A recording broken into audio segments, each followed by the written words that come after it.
ပြုံးပလေး application ကနေတိုက်ကြည့်ရှုနေကြတဲ့ပြည်သူများအားလုံးပဲမင်္ဂလာပါဗျာကျွန်တော်မြန်မာလေစဉ်အမျိုးသမီးတင်းပါဝင်ရှင်းပြနေတဲ့33ကြိမ်မြောက်စီးကိန်းပြိုင်ပွဲအမျိုးသမီးဘောလုံးပြိုင်ပွဲရဲ့ပွဲစဉ်တွေကနေပြန်ပြီးတော့ကြိုဆိုလိုက်ရပါတယ်ဒီနေ့ဒီဇင်ဘာလ10ရက်နေ့မှာစံတော်ချိန်ညနေ3:00နာရီခွဲချိန်မှာတော့ထိုင်းနိုင်ငံချွန်ဘူရီမှာရှိတဲ့ TNSC ချွန်ဘူရီစတေဒီယမ်မှာမလေးရှားလေစဉ်အမျိုးသမီးတင်းနဲ့မြန်မာလေစဉ်အမျိုးသမီးတင်းတို့ကကိုယ်စင်တော့ပွဲကိုစတင်လိုက်ပြီဖြစ်ပါတယ်ပွဲစားခြင်းပဲမလေးရှားတင်းလူပေးမှားတယ်ဗျာဝင်သိငီထွန်းလည်းနဲ့ပြန်တွဲလာတယ်ဖြူဖြူဝင်းကန်စစ်ကိုပဲပြန်ပေးတော့တယ်မာတင်ပဲဇွန်ယူရဦးပြီးခဲ့တဲ့အဖွင့်ပွဲစဉ်မှာတော့မာတင်ကတိုက်စစ်ကစားမမေထက်လူဝင်သိငီထွန်းတို့ရဲ့တွင်းကုန်းနဲ့အတူပြိုင်ပွဲဖိလစ်ပိုင်တင်းကိုတော့2ဂိုးနဲ့အနိုင်ရရှိထားခဲ့တာဖြစ်ပါတယ်မာတင်ပဲပြည်ထံပေါ်သတ်မှတ်ပေးရတယ်ဗျာ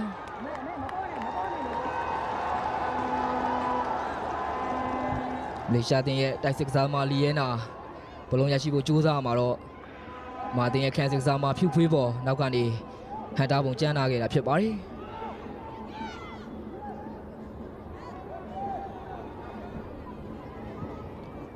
ဒီနေ့မှာရှင်ပြိုင်စားနေတဲ့မလေးရှားတင်းနဲ့မြန်မာတင်းတို့ကပြီးခဲ့တဲ့2023စီးကိန်းတုန်းကလည်းအုပ်စုစစ်မှာတအုပ်စုလည်းကြောက်ခဲ့တာဖြစ်ပြီးတော့အဲ့ဒီတုန်းကတော့မြန်မာတင်းကမလေးရှားတင်းကို9ဂိုးတခုဆိုတဲ့ပြတ်သားတဲ့ရလဒ်တစ်ခုနဲ့အနိုင်ရရှိထားခဲ့တာဖြစ်ပါတယ်လက်ရှိ2နှစ်ကြာမှာထပ်မံတွေ့ဆုံရတဲ့အနေအထားတစ်ခုမှာမာတင်ထပ်ပြီးတော့အဲ့လိုပုံစံမျိုးအကောင်းဆုံးပြန်ပြီးတော့အသာစီးရယူပြမလားဆက်လက်စောင့်ကြည့်သွားမှာဖြစ်ပါတယ်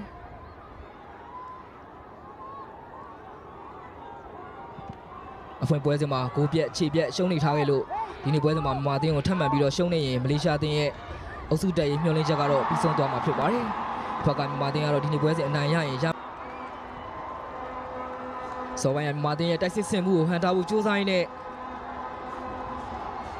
ပြန်မဲ့တင်ရဲ့ကိုစမာမဆလန်နူရဲအလင်းငယ်တန်ရရှိသွားခဲ့တာဖြစ်ပါတယ်။စောပိုင်းကဖြူဖြူဝင်းရဲ့ပေးပို့မှုကနေရွှေထွန်းအပိုင်ခွင့်ရေးတစ်ခုကိုတော့ရရှိခဲ့တာဖြစ်ပါတယ်။ AI မှာရွှေထွန်းအဆုံးသတ်ဖို့ကြိုးစားမှာတော့အလင်းငယ်အချိန်များနေတဲ့အနေအထားတစ်ခုမှာဘောလုံးကတော့ပြန်မဲ့တင်ရဲ့ကိုစမာမဆလန်နူရဲကပဲအကောင်းဆုံးကာဝယ်ထားနိုင်ခဲ့တာဖြစ်ပါတယ်။ဒီနေ့ပွဲစဉ်ပွဲစာပိုင်းမှာရရှိခဲ့တဲ့အခွင့်အရေးကောင်းတစ်ခုလို့လည်းဆိုရမှာဖြစ်ပါတယ်။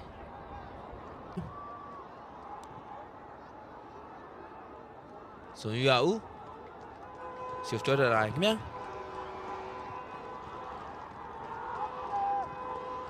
ဝတ်တင်ထွန်းစန်တိုတိုဘယ်လိုပေးရတယ်နောက်ကတက်လာတဲ့စားမနဲ့တွဲရတယ်နေပွေအမလေးမလေးရှားတင်းရဲ့ခန်းစစ်ကပဲပြန်နေရှင်းထုတ်ထားခဲ့တာကြောင့်မာဂျင်ဒီပွဲစဉ်ရဲ့ပထမဆုံးချိန်တောက်ခံမော်တော့ကန်ခွင့်ရရှိမှလည်းဖြစ်ပါတယ်မာဂျင်ကတော့ပွဲစားကလေးကဘောလုံးပတ်ဆိုင်မှုအသာစီးယူပြီးတော့မလေးရှားတင်းဘက်ကိုတောက်လျှောက်ဖိအားပေးမှုတွေပြုလုပ်နေရလည်းဖြစ်ပါတယ်ဒီချိန်နှင်းပွေရဲ့တက်စစ်စင်မှုစူးစမ်းမှုကတော့မလေးရှားတင်းရဲ့ခန်းစစ်ကဂျက်စတင်ရှင်းထုတ်ထားခဲ့တာကြောင့်မာတင်တောက်ကမော်ကန်ဝင်းရရှိမှလည်းဖြစ်ပါတယ်ဖြူဖြူဝင်းကန်မယ်ခင်ဗျာတော့ကနေပေးထားတယ်ကောက်တိုက်တယ်မာတင်ရဲ့ဒီနေ့ပွဲစဉ်မှာပွဲထောင်ဝင်ရလာခဲ့တဲ့တိုက်စစ်စားမမေထက်လူရလာတဲ့ခွင့်ရေးကိုကောင်းတိုက်ဆုံးသက်ခဲ့ရလည်းဖြစ်ပါတယ်ဒါပေမဲ့မလေးရှားတင်းရဲ့ခန်းစစ်ကလီယဲနာရှင်တို့ထားခဲ့တာကြောင့်မြန်မာတင်းဥဆောင်ကိုရမယ်အခွင့်အရေးကတော့လွဲချော်သွားခဲ့ရလည်းဖြစ်ပါတယ်ဒီကနေ့ပွဲစဉ်မှာလည်းကောင်းတိုက်ကိုတကူနဲ့မာတင်ကိုနိုင်သုံးမှရှာဖွေပေးခဲ့တဲ့မေထက်လူဖြစ်ပါတယ်မေထက်လူကန်နေမာတင်မဲဖွေး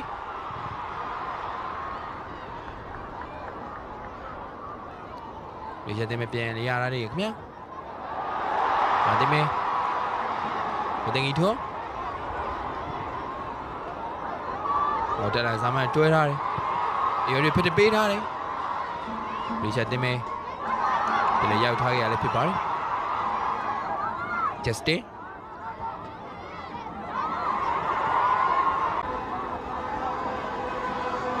မာတင်မဲယူပေးထားတယ်ဒီရက်တဲ့ပြန်လူလာခင်ဗျာတွဲထားတယ်ဒါမဲ့လေမတမမျိုးမကြောဘူးခင်ဗျာ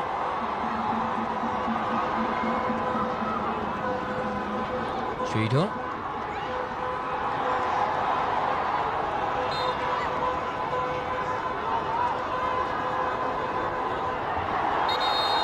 ချိန်မှာမာတင်နဲ့လေးရှားတင်ရဲ့စားမတွေနဲ့ငယ်အချင်းများနေကြရတယ်ဖြစ်ပါတယ် ရွှေထုံးနဲ့မလေးရှားတင်းရဲ့ဇာမဖြစ်တဲ့ကာရီယက်တို့နေငယ်အချင်းများမှုတွေဖြစ်ပေါ်နေရလဲဖြစ်ပါတယ်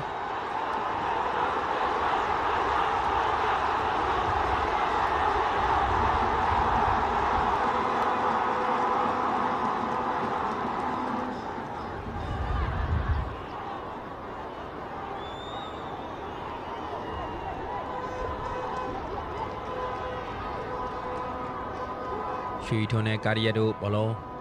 ရင်ဆိုင်လူအောင်မှာတော့ယောက်ျားနေငယ်လေးချင်းများမှုတွေဖြစ်ပေါ်ခဲ့ရလဲဖြစ်ပါတယ်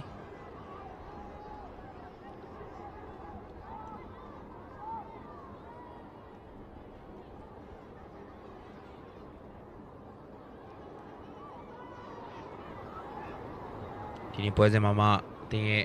ပွဲထွက်လူစင်းမှာပါဝင်လာခဲ့တဲ့ရွှေထုံးဖြစ်ပါတယ်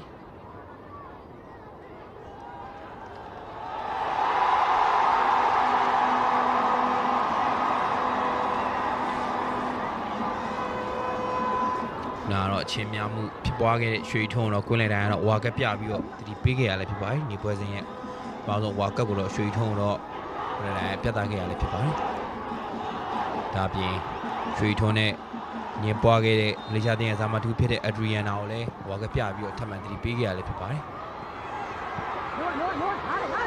ဒီတမုံမြေရွှေထုံး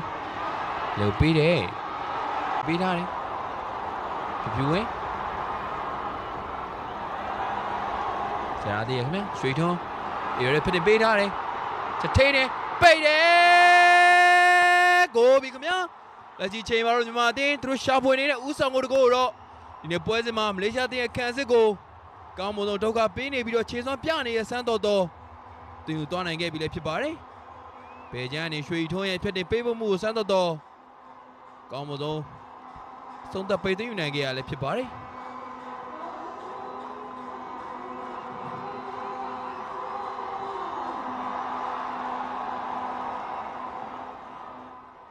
ပွဲစားရဲ့တောက်လျှောက်ဖိအားပေးနေခဲ့တဲ့မြန်မာတင်းရဲ့တိုက်စစ်လက်ရှိချိန်မှာတော့ရှာဖွေနေတဲ့ဦးဆောင်ကိုတကိုတော့ရာယူသွားနိုင်ခဲ့ရလည်းဖြစ်ပါတယ်စံတော်တော်ညာကြီးလေးနဲ့ထိပြီးတော့ဒါရပဲစုံသက်ပိတ်သွင်းယူခဲ့လည်းဖြစ်ပါတယ်ဒီတွင်းကိုတော့မြန်မာတင်းရဲ့အဓိကတိုက်စစ်မှုလို့ဆိုရမယ့်ဝင်းသိန်းကြီးထုံးကဖန်တီးပေးသွားခဲ့ရလည်းဖြစ်ပါတယ်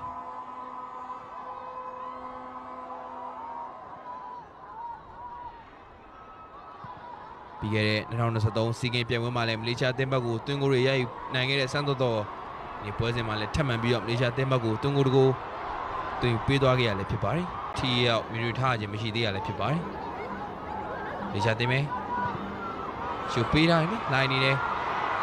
ဒါပေမဲ့ကိုသမားမျိုးမြန်းငိမ့်အခြေတီတက်ပြီးတော့မလေးရှားတင်းရဲ့တိုက်စစ်ကိုတော့ဟန်တာထားခဲ့ရလည်းဖြစ်ပါတယ်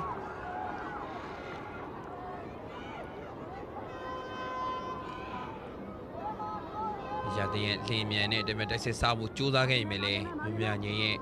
လင်းမြန်မှုကပုံမြန်ခဲ့ပြီးတော့ရှီတီထွက်ပြီးတော့ဘလုံးတားဆီးထားခဲ့ရလည်းဖြစ်ပါတယ်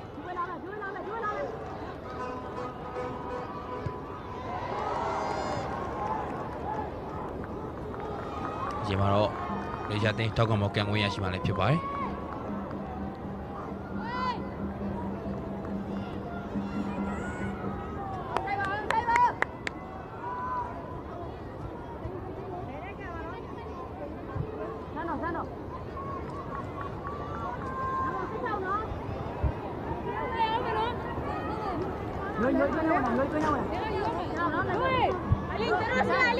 ထောက်ကမော်ရောမလေးရှားတင်းရဲ့ဇာသမားယူရက်အင်ရှာကန်ပြီခင်ဗျာယူရက်ရှာကန်ပြီးထားတယ်ဒီမှာတင်းမပြရှင်းထားရခင်ဗျာမလေးရှားတင်းမေအင်ရှာယူပြီးထားတယ်ဒီခေါက်တယ်မလေးရှားတင်းမေဖြစ်ပါတယ်မာတင်းမေရှာလိုက်မယ်ခင်မလာထုံးရှုပ်ပေးထားတယ်မေထက်လူရှာလိုက်မယ်ခင်မလာထုံးမယ်ခင်မလာထုံးမေထက်လူဘလို့ကျရလိုက်မယ်မေထက်လူပဲမေထက်လူကန်တယ်ဂိုးပြီခင်ဗျာလက်ရှိချိန်မှာတော့မြန်မာတင်းရလာတဲ့အခွင့်အရေးတစ်ခုကိုတော့မေထက်လူအမောင်းရမရှိအဆုံးသတ်ပြီးတော့မြန်မာတင်းရဲ့ဒုတိယမြောက်ဦးဆောင်ကိုတော့ရှာယူပေးသွားခဲ့ပြီလေဖြစ်ပါတယ်ပြီးခဲ့တဲ့ဖလိုင်တင်းနဲ့ပွဲစဉ်မှာလည်း မာတင်လိုအပ်နေတဲ့ဥဆောင်မှုတကူပေါ်ပီကန်ဒီမှာတွင်ယူပေးခဲ့တဲ့မေထက်လူဒီချိန်မှာလဲဒါပေမဲ့တိုက်စစ်ကနေရလာတဲ့အခွင့်အရေးတခုကိုတော့အမောင်ရင်မရှိအဆုံးသတ်ပြီးတော့လာပပပဲမေထက်လူတွင်ယူပေးခဲ့ရလဲဖြစ်ပါတယ်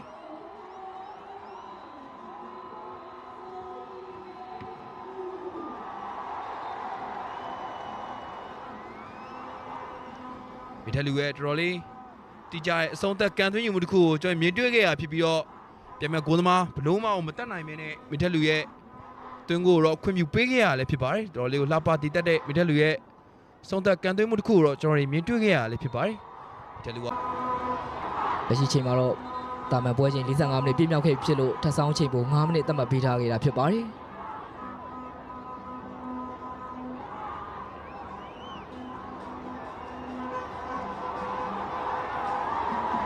ခင်မာလာထုံးတောက်ကမော်နီကပေးထားတယ်ချက်ခောက်ထားတယ်ဖြူဖြူဝင်းအေးရဝင်းလာပြီအချိန်မှာလဲတင်ဘော်တွေကိုပေးခွင့်တော့မရခဲ့ဘူးများလီရှာတင်ရဲ့ခန်းစစ်ကပဲထပ်မံပြီးတော့ရှင်းထုတ်ထားခဲ့တာဖြစ်ပါတယ်လီရှာတင်ရဲ့ကစားသမားကျော်နံပါတ်9ဂျူမီလစ်အချိန်မှာလဲမာတင်ရဲ့တိုက်စစ်ကိုတော့ဟန်တာထားခဲ့တာဖြစ်ပါတယ်ဒါကြောင့်လက်ရှိချိန်မှာလဲမာတင်ထောက်ခံပေါ်နောက်ချိန်ထပ်မံကန်ခွင့်ရမယ်များ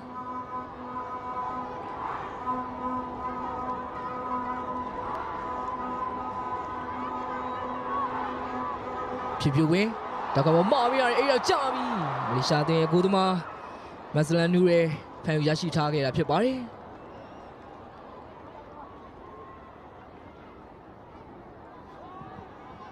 ဒီနေ့ပွဲစဉ်မှာမလေးရှားတင်ပွဲစားတွေကခန်းစစ်ပိုင်းကိုအတော်လေးတည်ငြိမ်မှုအတွက်စူးစမ်းနေခဲ့ဆိုပေမဲ့လည်းပွဲစဉ်ကြာလာနေမြသူတို့ရဲ့ခန်းစစ်အမားတွေကပဲမာတင်ရဲ့ဥဆောင်ကိုတော့ဇက်တိုက်ရရှိနေခဲ့တာဖြစ်ပါတယ်ပြီးခဲ့တဲ့အဖွင့်ပွဲစဉ်တုန်းကလိုပဲသူတို့ရဲ့အမြင်ပေါ်အားနေတဲ့အခြေအနေရပဲဒီနေ့ပွဲစဉ်မှာမာတင်အတွက်တွင်းကိုရီတော့ခွင့်ပြုထားခဲ့ရတာဖြစ်ပါတယ်ဒီမှာမာတင်ပဲလေပေးတယ်လူပေးမှားတယ်ဗျာဒါပေမဲ့ဖြူဝင်းပြန်လိုက်ဆဲလာတယ်မာတင်ပဲရှုထပ်ပေးထားပြီဝတ်တင်ကြီးထုံးတဲ့ဖြူဖြူဝင်းတွဲဆက်ဖို့အတွက်ကြိုးစားခဲ့တာဖြစ်ပါတယ်ဒါပေမဲ့လည်းအနည်းငယ်နားလည်မှုလွှဲခဲ့တဲ့အနေအထားတစ်ခုမှာဘောလုံးကတော့ပြန်မတင်ရဲ့ကိုသမားမက်ဆလန်နူရဲ့စီပဲရောက်ရှိသွားခဲ့တယ်ဗျာဒီပွဲစဉ်မှာတော့မလေးရှားအသင်းရဲ့ပွဲထွက်ကစားမဆင်းမှာကိုသမားမက်ဆလန်နူရဲကအသင်းကောင်းဆောင်ဖြစ်တာဝန်ယူနေခဲ့တာဖြစ်ပါတယ်ဒီနေ့မာတင်တို့ရဲ့ဒုတိယပိုင်းပွဲချိန်ကနေပြန်ပြီးတော့ကြိုဆိုလိုက်ရပါတယ်ဒုတိယပိုင်းပြန်လည်စတင်ချိန်မှာတော့မာတင်ကအပြောင်းလဲတစ်ခုကိုတော့ပြုတ်ထားခဲ့တာဖြစ်ပါတယ်သူတို့ရဲ့ဒီနေ့ပွဲထွက်ကစားသမားဆင်းမှာပေါဝင်လာခဲ့တဲ့နှင်းပွင့်အင်းနဲ့ရွှေထုံးတို့ရဲ့နေရာမှာတော့အခြားသောကစားသမားတွေဖြစ်တဲ့ယူပါခိုင်နဲ့ယုံဒီလိုင်းတို့ကိုတော့ထည့်သွင်းပြီးတော့အသုံးပြုခဲ့တာဖြစ်ပါတယ်ဒီကနေ့ဖိလစ်ပိုင်တင်းတဲ့ပွဲစဉ်မှာမာတင်တို့အရေးပါတဲ့အနိုင်ဂိုးအတွက်အကောင်းဆုံးဖန်တီးထားနိုင်ခဲ့တဲ့ယုံဒီလိုင်းဒုတိယပိုင်းအစမှာတော့မာတင်ရဲ့ပွဲထွက်ကစားမဆင်းမှာတော့ပေါဝင်လာခဲ့ပြီဖြစ်ပါတယ်ဒါအပြင်မလေးရှားအသင်းကလည်းဒုတိယပိုင်းအစမှာပြောင်းလဲမှုတစ်ခုကိုတော့ပြုလုပ်ခဲ့ပြီဖြစ်ပါတယ်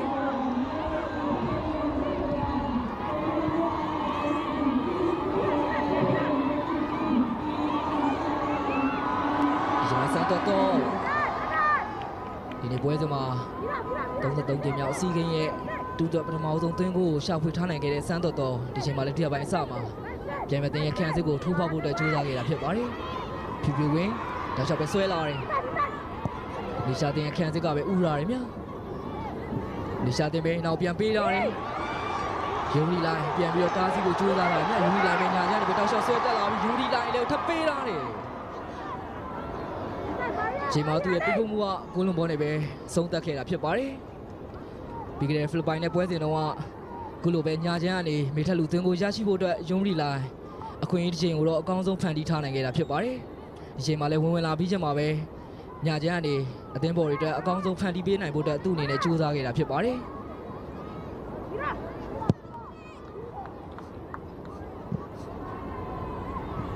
လေရှာတင်မပြန်တားရတယ်ဒါပေမဲ့လူပေးမှားတယ်မြတ်စားတော့တော့လေထပ်ပေးထားတယ်မိထက်လူလည်းနဲ့ပြန်တွဲထားတယ်ခင်မာလာထုံးညာညာပို့ထားတယ်ယုံရီလိုင်းအယူပါတော့ပြန်ပြတ်တယ်မြတ်လေရှာတင်မဲ့ရှုပ်ထပ်ပြီးတော့မျောပေးထားတယ်ဒီမှာမြင့်ကြီးပြန်ပြီးတော့တားဆီးထားနိုင်ခဲ့တာဖြစ်ပါတယ်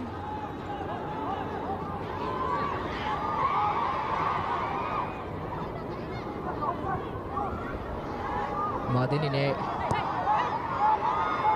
ကျွန်တော်ညာချမ်းနေပဲမလေးရှားတဲ့အေးရဝင်ဖို့ကြိုးစားတယ်ဖြူဖြူဝင်းရတာကိုကြိုးစားတယ်အေးရထဲမှာပဲငငယ်ရှုပ်ချက်ခန့်နေမြကျွန်တော်ကနေတဲ့အပြစ်ဒဏ်ပေါ်တတ်မှတ်ပေးတာတယ်မာတင်ကိုတော့ကန်ခွင့်ပြုထားခဲ့တာဖြစ်ပါတယ်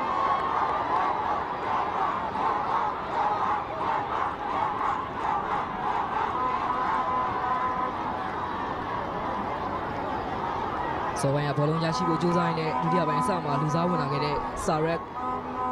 လဲကျသွားခဲ့တာဖြစ်ပါတယ်စောပိုင်းကဖြူဖြူဝင်းနဲ့လေရှာတင်ရဲ့တိုက်စစ်ကစားသမားအဒရီယာနာတို့ရင်ဆိုင်တွေ့ခဲ့တဲ့မြင်ကွင်းကိုတော့ပြန်လည်မြင်တွေ့နေခဲ့ရတာဖြစ်ပါတယ်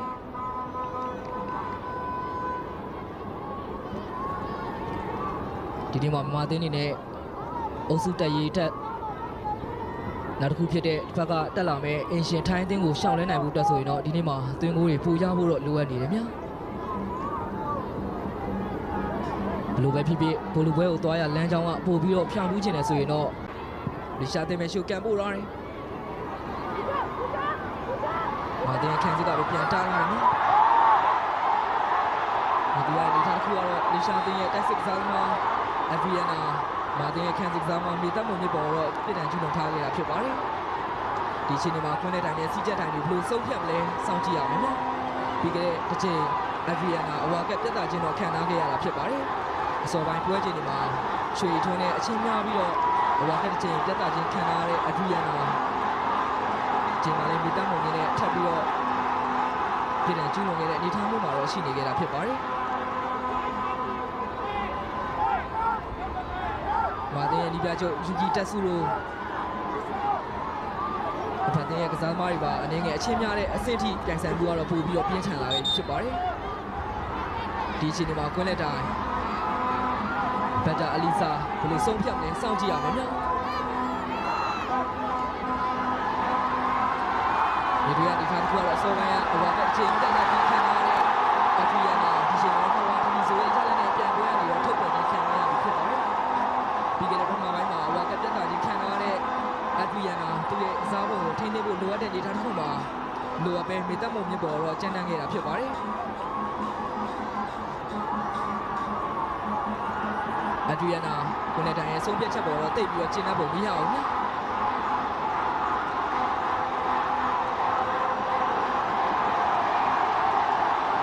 ဒါပြင်ကိုနေတိုင်ကိုတုံ့ပြန်ဝေဖန်ခဲ့တဲ့လေရှာတင်ရဲ့ညီပြဂျိုဝက်ကော်နယ်တီကိုလည်းကိုနေတိုင်အဝါကပြပြီးတော့သတိပေးထားခဲ့ပြီးဖြစ်ပါတယ်လက်ရှိမှာသွင်းကုန်းနှစ်ခုနဲ့အရင်နေတဲ့မလေးရှားတင်လက်ရှိချိန်မှာတော့လက်ရှိပွဲချိန်ကိုကြံရှိနေတဲ့ပွဲကစားချိန်ကိုတော့ကစားမတယောက်ရော့နဲ့ဆက်ပြီးတော့မာတင်ကိုတော့ရင်ဆိုင်သွားဖို့ရှိနေခဲ့တယ်ဗျာဘယ်လိုပဲပြုလုပ်ခဲ့တဲ့အမှားတစ်ခုကနေပဲမလေးရှားတင်ဒီချိန်မှာတော့ကောင်းကောင်းပြီးဆက်ခဲ့ရပြီလို့ပဲဆိုရမှာဖြစ်ပါတယ်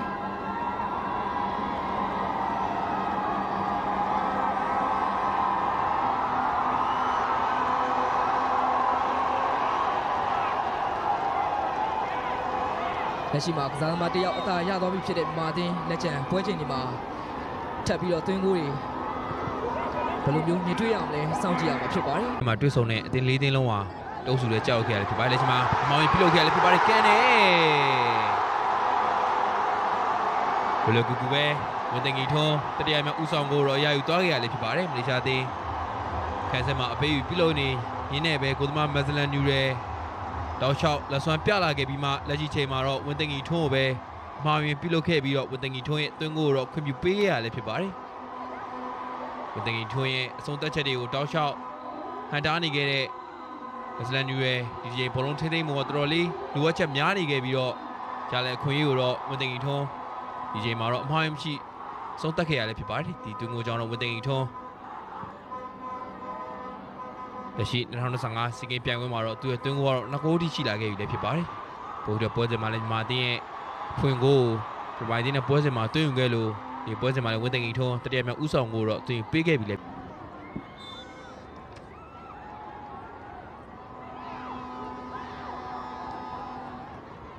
2003ခုနှစ်နောက်ပိုင်းအုပ်စုအဆင့်နေရာနေကျော်လွန်နိုင်ခြင်းမရှိတော့တဲ့မလေးရှားမြို့သမီးလေဝေးစဉ်အသင်းဒီချိန်မှာလည်းသူတို့အသင်းစီကင်းအိမ်မက်ကတော့ပြီးဆုံးမှုတေချာတလောက်ရှိသွားခဲ့ပြီလည်းဖြစ်ပါတယ်ဒီပွဲစဉ်မှာသူတို့အသင်းကောင်းမဆုံးမာတင်ကိုတုံ့ပြန်မှုကြိုးစားလာခဲ့ပြီလည်းရှာလက်ကတော့3ဂိုးပြည့်ဆိုရရလက်နေတော့လက်ရှိချိန်မှာရှုံးနေခဲ့ပြီလည်းဖြစ်ပါတယ်ဒီချိန်ဒုတိယတိုင်းဖက်နေပေးဖို့ကလည်းဖေရှာတင်ရဲ့ခံစားမှုရင်းနဲ့လွတ်ခဲ့ခြင်းမရှိခဲ့ဘဲနဲ့ထောက်ကမော်ကန်ဝင်ရရှိမှလည်းဖြစ်ပါတယ်မာတင်ဒီနေ့ကတော့နောက်ထပ်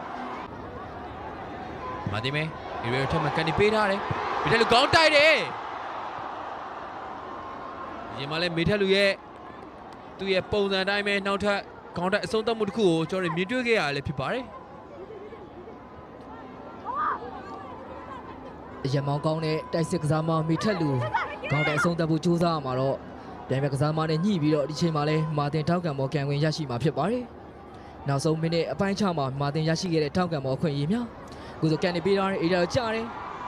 မေရှာတင်ရဲ့ခန်းစစ်ကပဲရှင်းလာတယ်ဗျမိသက်မော်မြင့်ပြန်လိုက်ဆဲထားတယ်မာတင်ပဲထပ်ပြီးတော့အေးဒါတော့မှားပေးထားတယ်မေရှာတင်ရဲ့ခန်းစစ်ကပဲရှင်းလာတယ်ဗျမိသက်မော်မြင့်ပြန်ဆဲထားတယ်ရှုပ်ထပ်ပြီးတော့မှားပေးထားတယ်ဝင်းဝင်းထပ်စင်ပေးထားတယ်မိထက်လူစွန်ယူအောင်ညာကြောင်ထပ်ပြီးတော့ပေးထားတယ်မာတင်ပဲ